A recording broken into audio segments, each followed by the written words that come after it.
देशासाठी कुर्बान होण्याची, देशासाठी छातीवर गोळे घेण्याची मानसिकता ज्या देशामध्ये आहे, ज्या देशातल्या तरुणाईमध्ये आहे, तो देश उद्याच्याला 100% या जगामधला क्रमांक 1चा सुद्धा देश होईल.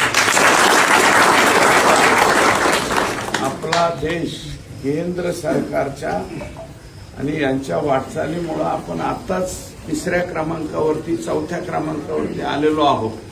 भविष्यामध्ये आपण आणखी मोठ्या शक्तीला टक्कर देऊन आणि 100% आपण सक्सेसच्या पुढे निघालेलो आहोत. आता मध्ये ट्रम्प तात्यांनी आपल्यावरती टेरिफ लावला. ट्रम्प तात्यांना वाटलं हे कोलमडून जातील, पण आमचा देश मोडला नाही. ट्रम्प तात्याचं घमेंड मात्र मोडलं, हे मात्र या ठिकाणी आपल्याला दिसून आलं.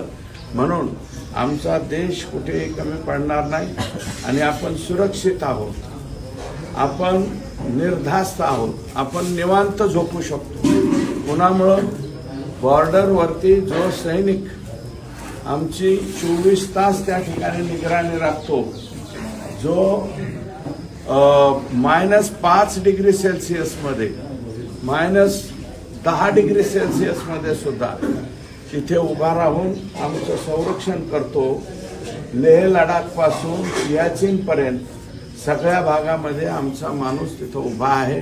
म्हणून आम्ही सुरक्षित आहोत.